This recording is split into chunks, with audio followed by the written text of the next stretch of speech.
इस वीडियो में हम लोग दिनचर्या के क्रम को समय में बांधते हुए संक्षिप्त में जानने का प्रयत्न करेंगे। अगर हम लेट भी उठते हैं तो हम क्या क्या चीज़ों को बेसिक रूप से करें कि हम स्वस्थ रहें।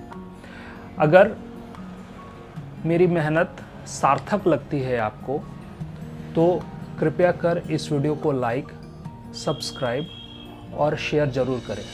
हो सकता है आपके शेयर करने से किसी की लाइफ रूटीन में चेंजेस का गाइडलाइन मिल सके। चलिए वीडियो को शुरू करते हैं।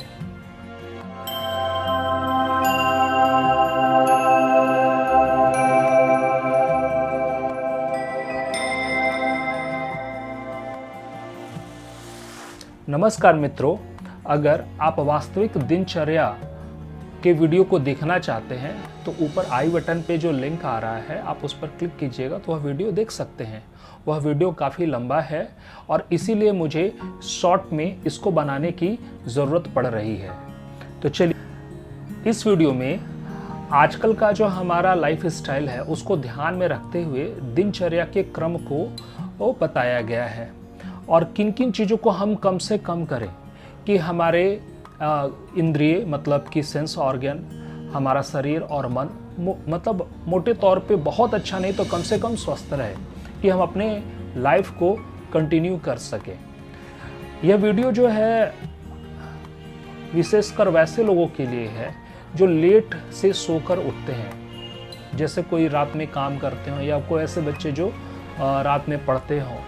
अगर वो लेट से भी उठते हैं तो शुरू के सोकर उठने के बाद का जो 2.5 घंटा है, लगभग 150 मिनट्स है, वो किस तरह से खर्च करें कि दिन भर अच्छे से काम कर सकें।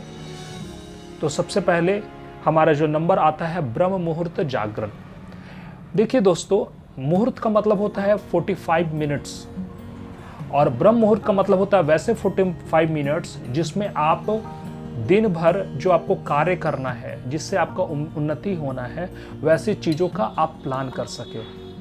बेहतर तो ये है कि आप सुबह में उठिए अपने बेड पर और जो आपको करना है उसको एक डायरी में लिख लीजिए और फिर जो है मेडिटेशन आप 15 से 20 मिनट कर लीजिए।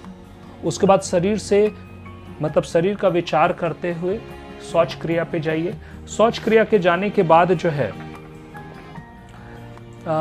कुल्ला करना, आचमन करना, फिर नेत्र सिंचन करना।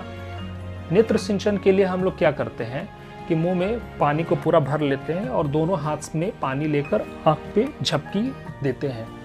इससे भी आँख थोड़ा साफ होता है। और इसके बाद जो है अंजन कर्म का विधान बताया गया है, मतलब आँख में सुरमा लगाना। तो सुरमा तो आजकल बहुत ईजिली मिलता नहीं है, तो आप जो आँखों को बचाने के लिए आप काजल का प्रयोग कर सकते हैं। काजल में खासकर वो जो पतंजलि का आता है वो अच्छा है, खराब नहीं है वो। उसके बाद फिर नस्य कर्म, फिर कवल कर्म। तो कवल कर्म का मतलब ये होता है क्या कि मुंह में तेल डालकर, तेल या सरसों का तेल मुंह में पूरा भर कर, है ना, मुंह को घुमाना, मुंह के अंदर उसको घुमाना। लेकिन थोड़ा इकोनॉमिकल दृष्टि से देखेंगे तो तिल का तेल और सरसों का तेल थोड़ा महंगा हो गया है। तो इसका एक सॉल्यूशन ये है कि 1 कप गुनगुना पानी में आधा चम्मच तिल का तेल या आधा चम्मच सरसों का तेल डालकर मुंह में डालकर उसको पूरी तरह से घुमाइएगा तो भी वह मतलब फायदेमंद होगा। उसके बाद आता है व्यायाम, अभ्यंग करना, मतलब पूरे शरीर का तेल का मालिश करना। तेल मालिश कीजिएगा तो शरीर एकदम स्नेहित हो जाएगा, मांसपेशियां जो है निर्मल हो जाएंगी, सॉफ्ट हो जाएंगी। और उसके बाद व्यायाम करने का कॉन्सेप्ट आता है। तो व्यायाम को हम लोग 4 स्टेप में बांट सकते हैं। सूक्ष्म व्यायाम करना, फिर जो है सूर्य नमस्कार करना, फिर प्राणायाम करना और फिर शवासन करना। इन सब को कैसे कैसे करना चाहिए उस पर हम लोग आएंगे सिर्फ, लेकिन अभी जस्ट हम लोग एक्सप्लेन कर रहे हैं कि प्रोसेस क्या क्या होना चाहिए। फिर उपटन लगाना, तो चूंकि हम व्यायाम करेंगे तो हमारा सारा पोर खुल जाएगा, तो पूरा शरीर में नहीं तो कम से कम वैसे जगह जो सन एक्सपोज्ड एरिया है, जैसे चेहरा हो गया, हाथ हो गया, वहाँ पे तो जरूर कीजिए उपटन। सूखा उपटन लेकर चेहरे पे मालिश कीजिए। अगर कोई आदमी वीक है, मतलब कमज़ोर है, दुबला पतला है, तो वो तेल मिला हुआ या स्नेहित उपटन का प्रयोग करे। अगर वो मोटा व्यक्ति है तो सूखा उपटन से पूरे शरीर का मालिश करेगा तो उसका वेट भी लॉस होता है। फिर जो है स्नान कीजिए, स्नान करने के बाद खाना खाइए और दिन भर काम कीजिए। अब ये सारा प्रोसेस करने में है ना लगभग 2.5 घंटे का समय लगता है। इसको हम थोड़ा सा ये कर देते हैं। ब्रह्म मुहूर्त करने में, ब्रह्म मुहूर्त का जो प्लानिंग है वो 45 मिनट्स का, शौच क्रिया करने में 2 से 5 मिनट, आचमन और नेत्र सिंचन और अंजन और नस से मतलब कि कुल्ला करना पानी से आँख को साफ करना, आँख पर सुरमा लगाना या काजल लगाना और नाक के अंदर थोड़ा सा तेल जो है, अनु तेल जो है नाक के अंदर, दोनों नाक के अंदर लगाना, ऐसा करने में 5 मिनट लगेगा। फिर कवल करने में मान के चलिए 5 मिनट्स जरूर करना चाहिए। 1 कप गुनगुना पानी में आप 1 चम्मच तिल का तेल या आधा चम्मच तिल का तेल डालिए और उसको कवल कीजिए, घुमाइए। अभ्यंग करने में 5 मिनट और व्यायाम करने में टोटल अगर हम लोग काउंट करते हैं तो लगभग जो है 1 घंटा लगता है। पहले सूक्ष्म व्यायाम करना, तो सूक्ष्म व्यायाम का मतलब क्या होता है कि जितना ज्वाइंट है उसको फ्री करना। उसका हम आपको डीमो करके दिखा देते हैं। देखिए, जैसे सबसे पहले हाथ को आप सीधा कर लीजिए, लाइक ऐसे, अगर आप देख पा रहे हैं, और हाथ को टाइट रखते हुए और कस के ऐसे उंगली को, तो इसको 21 बार। उंगली के बाद जो ज्वाइंट आता है, कलाई आता है, तो उसको क्लॉकवाइज और एंटी क्लॉकवाइज और एंटी क्लॉकवाइज। फिर आता है एल्बो जो है जैसे भारी सामान से हम करते हैं तो इसको 5 बार, ठीक है। फिर शोल्डर जो होता है कम से कम 31 बार, जैसे यहाँ पे हम जोड़ दिए हैं, सांस लेते हुए पीछे, फिर सांस छोड़ते हुए नीचे, तो इसको 31 बार। और ठीक इसका उल्टा, जैसे पीछे जाएगा तो सांस लेंगे और आगे आएगा तो सांस छोड़ेंगे। फिर शोल्डर के बाद आता है नेक, तो नेक को कम से कम 11 बार क्लॉकवाइज, ठीक है, और फिर 11 बार एंटी क्लॉकवाइज, ये कीजिए। फिर आता है, इसके बाद यहाँ पे आता है कमर को हम लोग थोड़ा सा एक डिस्टेंस पे पैर को रखते हुए 51 बार क्लॉकवाइज और 51 बार एंटी क्लॉकवाइज। फिर हाफ उठक बैठक मतलब इतना, ठीक है। और फिर करते हैं टोइंग का मतलब सिंपल ये होगा कि जैसे ये पैर का पंजा है तो इसको हम लोग को ऐसे करना है 2 मिनट। ऐसा टोटल करने में आपको 22 मिनट लगेगा। फिर आप सूर्य नमस्कार कीजिए। सूर्य नमस्कार का 12 स्टेप्स है और कम से कम 12 मतलब राउंड तो जरूर कीजिए रुक कर, और एक बार करने में 30 सेकंड लगता है, लेकिन अगर आप थोड़ा रेस्ट लेके भी करेंगे तो 1 मिनट अगर रखिए तो 12 राउंड के लिए 12 मिनट इनफ है। इतना करने के बाद उसी जगह पे आराम से पलथी मारकर नीचे बैठ जाइए, जिस तरह आप आराम से बैठ सके। और उसके बाद प्राणायाम में कम से कम 4 तो जरूर करना है, भस्त्रिका, कपालभाति, अनुलोम विलोम और भ्रामरी। भस्त्रिका का मतलब होता है क्या कि सिंपल सांस को लेना और सांस को रिदम के साथ छोड़ देना। सांस को सिंपल रिदम के साथ लीजिए अंदर और रिदम के साथ इसको छोड़ दीजिए।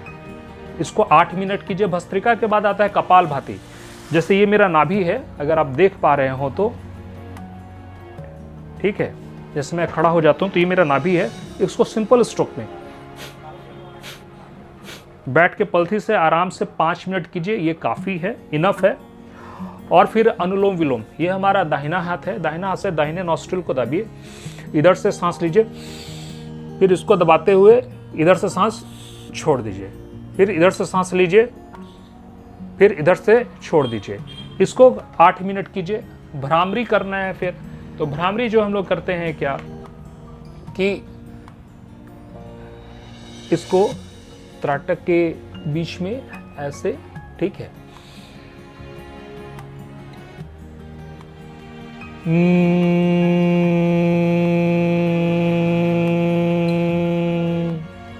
इसको 5 बार कीजिए। ऐसा करने से ये टोटल जो समय यहाँ पे दिख रहा है कि लगभग 23 मिनट लगे। शवासन का मतलब होता है कि शव की तरह, मतलब जिस भाव से हम शव को देखते हैं, मृत शरीर को देखते हैं, उसी तरह आप जमीन पे लेट जाइए और अपने आँख को, मतलब नेत्र को बंद करते हुए अपने शरीर के एक एक अंग को इस प्रकार देखिए जैसे वो मृत हो चुका हो। फिर क्या है, हाथ को रब करते हुए चेहरा पे लगाइए और लंबी सांस लेते हुए उठ जाइए। ये टोटल जो दिनचर्या का जो टाइमिंग है लगभग जो है 140 मिनट्स का आता है। हम रफली 150 मान के चल रहे हैं, मतलब 2.5 घंटा। अगर हम लोग करते हैं तो हम पूरी तरह से स्वस्थ रहेंगे, एनर्जेटिक रहेंगे। दोस्तों, आप कभी भी उठिए, लेकिन इस क्रम को तो जरूर फॉलो कीजिए। बेहतर तो यही होता है कि ब्रह्म मुहूर्त जागरण का मतलब सुबह 4:30 बजे उठना।